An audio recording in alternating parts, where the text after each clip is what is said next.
여러분 안녕하세요. 네, 진도면 모의고사 첫 시간입니다. 반갑습니다. 뭐 뵀던 분들도 계시고 안 뵀던 분들도 계신데 어쨌든 이번 1월부터 하는 모의고사를 준비하고 계신다는 거는 올해 2차부터 이제 좀 시험을 쳐보겠다 이런 의지로 제가 받아들이겠습니다. 그래서 뭐 제가 뭐 수업 들으신 분들은 알겠지만 뭐 인강 들으신 분들도 아시겠지만 요 관세유표 분류체계 관련해서 수업하는 것들은 전년도에 다 했습니다. 전년도에 기본 이론부터 해서 기출문제 풀이, 압축 정리까지 해서 이 제가 지금 드렸던 책들 그 부분에 있는 내용들은 다 수업을 진행했고요. 이번 1월부터는 수업을 한다기보다는 여러분들이 스스로 공부를 하실 줄 아셔야 됩니다. 스스로 공부를 하실 줄 알아야 되고, 자, 스스로 공부할 때 가장 중요한 게 뭐냐면은 테스 형이 말한 게 있죠. 내 자신을 알라. 예.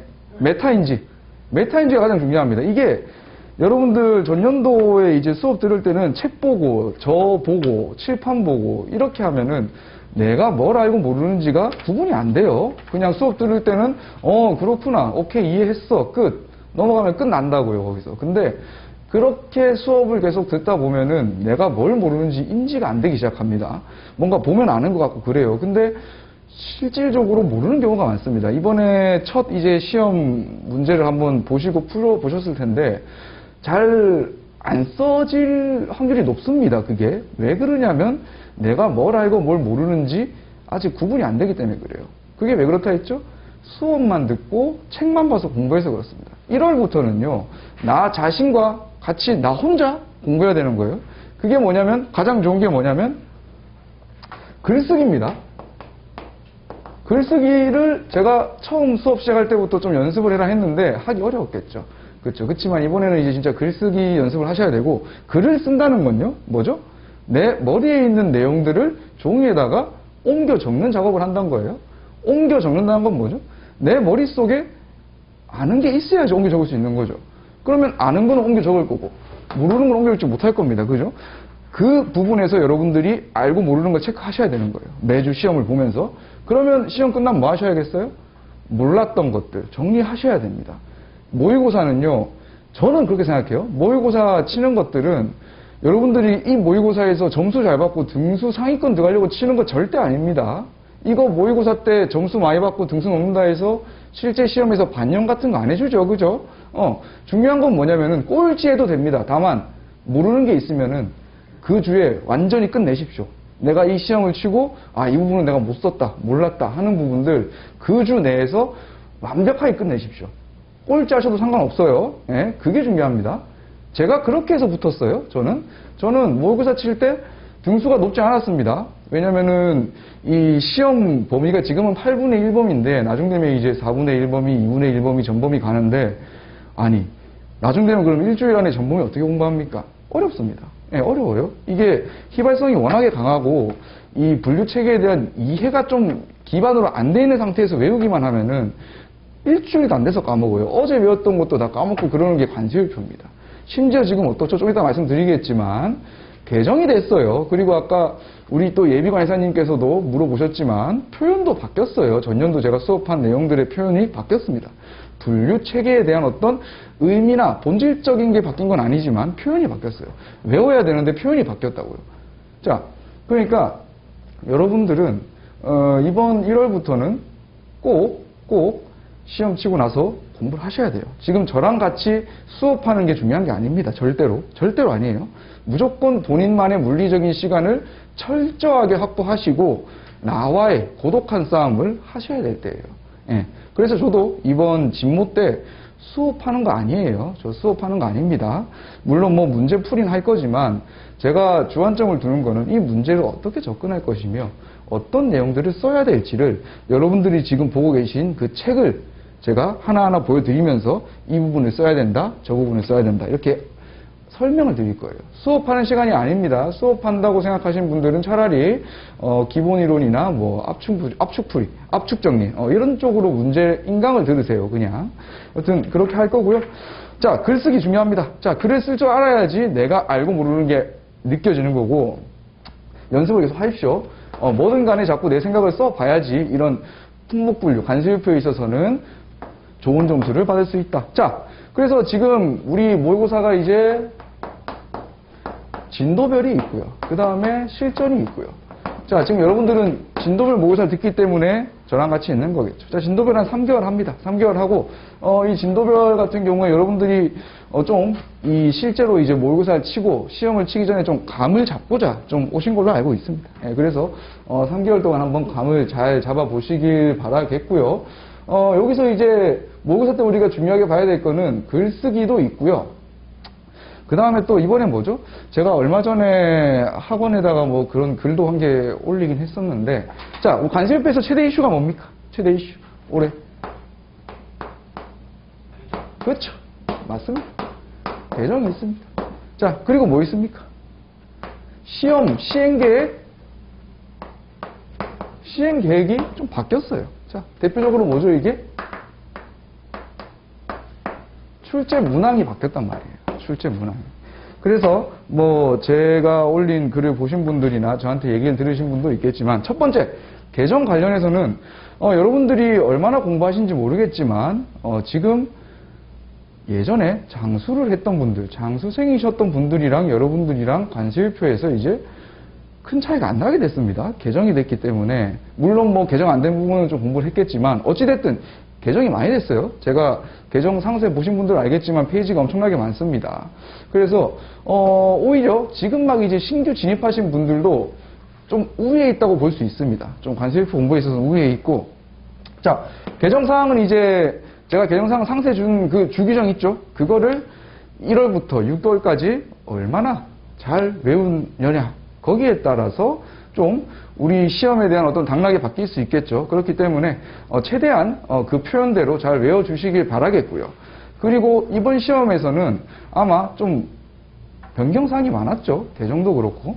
그렇기 때문에 주규정을 뭐 완벽하게 못 쓰더라도 사실 다른 사람들도 못 쓸 확률이 커요. 왜냐하면 이 시험이 상대적인 거기 때문에 내가 잘 표현을 못 썼다고 해서 떨어지는 시험이 아닙니다.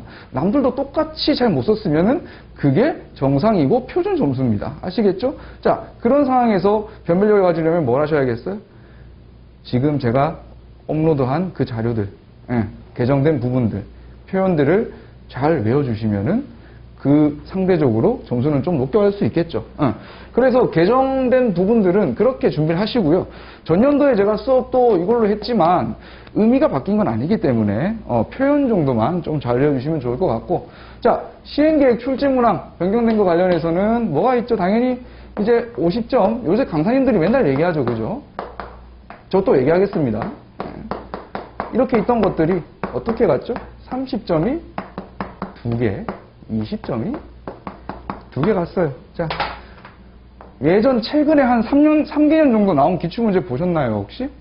뭐, 한번 보시고요. 대체로 기술이란 말이 많았어요. 기술이 뭐죠? 기술이란 말이 뭐죠? 그대로 적는 거죠. 그대로 적는다는 게 뭐죠? 그냥 영어 단어 시험 치는 거랑 똑같았던 거예요. 내가 외웠던 거 그대로 쓰고 와라 이겁니다. 그냥 영단어 스펠링 안 틀리고 잘 써라. 이 얘기가 기술입니다, 기술. 이렇게 해서 계속 문제가 나왔어요. 자, 10점짜리는 50점에 비해서 만만하죠. 점수 배점 차가 5배입니다. 5배. 그러다 보니까 이 10점 문제에서 대체로 이 기술 문제가 상당히 많았던 거예요. 최근에는 50점 문제까지도 10점 문제 5개를 합해서 출제한 듯한 문제도 나온 적이 있습니다. 그런 상황이었다고요, 지금이. 근데 이런 상황과 맞물려서 몇 가지 사건이 터지면서 시행계획 공고에서 출제 문항이 변경이 됐습니다. 자, 이 말은 10점이 없어지고 최소 벌점이 20점이 됐다. 이게 큰 우리가 봐야 될 부분이고요. 배점 차가 10점밖에 차이가 안 난다는 게 중요한 거예요. 이 말은 단순 기술 문제 계속 줄을 이어서 나오기는 어렵다는 겁니다. 앞으로는 이런 외워서 쓰는 영어 단어 시험을 치는 듯한 문제가 대다수를 차지하진 않을 겁니다. 예전에 과거 문제는 어땠냐면 이런 것들을 이제 단순 암기라고 한다면은 이제 이 암기를 기반으로 해서 어떤 물품을 제시하고 거기에 대해서 품목분류 의견을 나만의 분류 의견을 서술해란 문제들이 몇 개 나왔습니다. 그런 것들은 제가 응용이라고 할게요. 예전에 이게 5대 5였다고요. 거의 5대 5였습니다. 계속 보시면 아실 거예요. 제가 이거 관련해서도 예전에 기출 문제 뭐 트렌드 분석인가 뭐 해가지고 설명드린 적이 있어요. 이런 암기와 응용 유형에 대해서. 자, 근데 요새는 최근에 뭐 전년도 시험까지는 모르겠는데 그 전까지만 해도 암기가 10이고 응용이 빵이었어요. 예. 앞으로 이렇게 될 겁니다. 이렇게 될 겁니다. 이렇게 될 건데 요런 상태에서 여러분들이 관수유표 일부 주제 1호부터 해서 쭉 그냥 외운다고 해서 좋은 점수 받을 수 있을까요? 못 받습니다.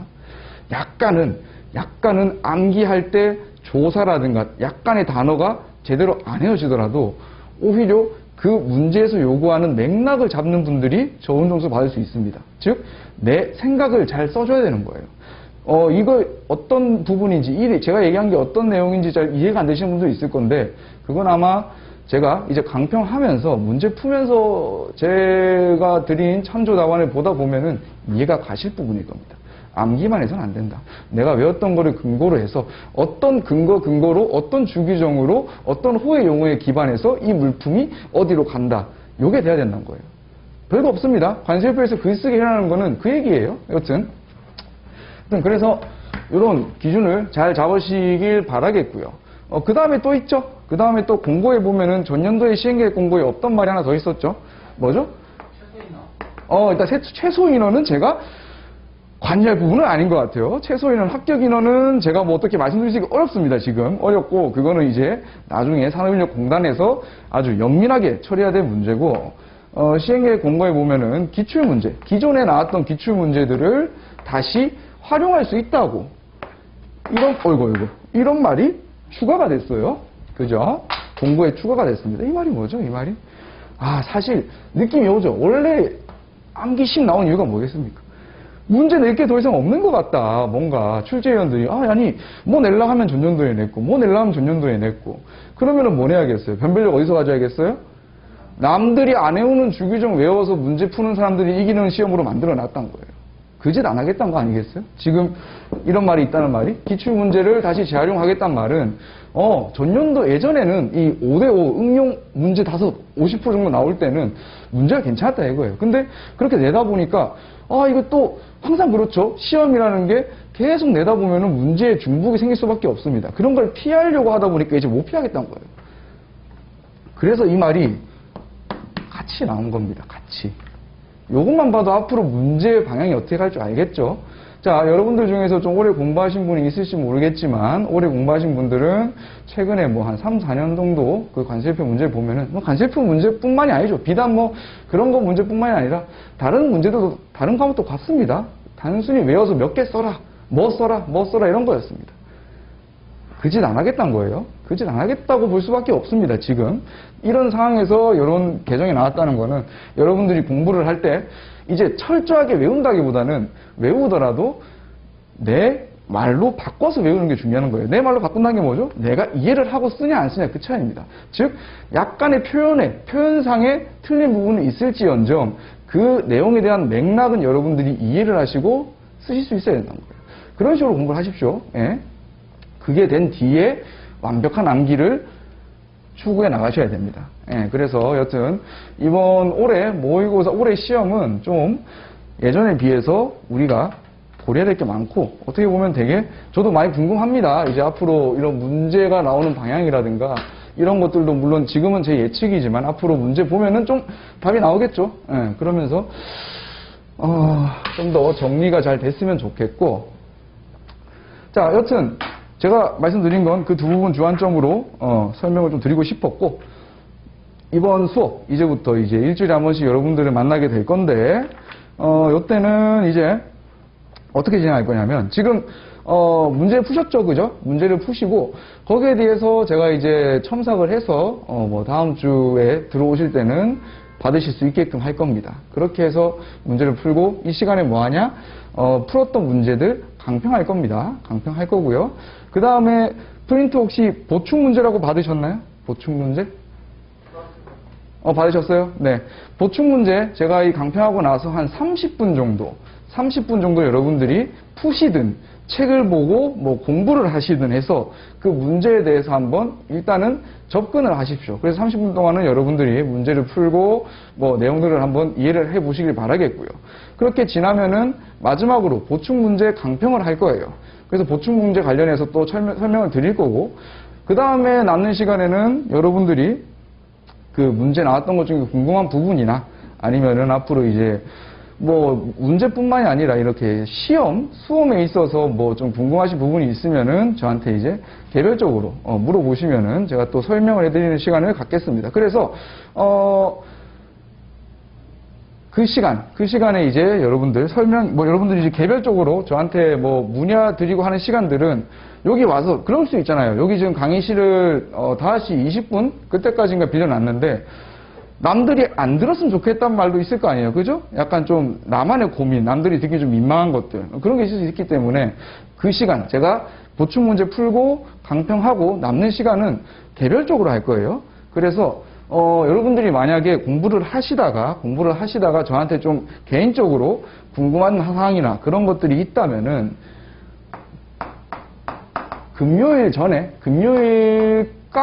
금요일까지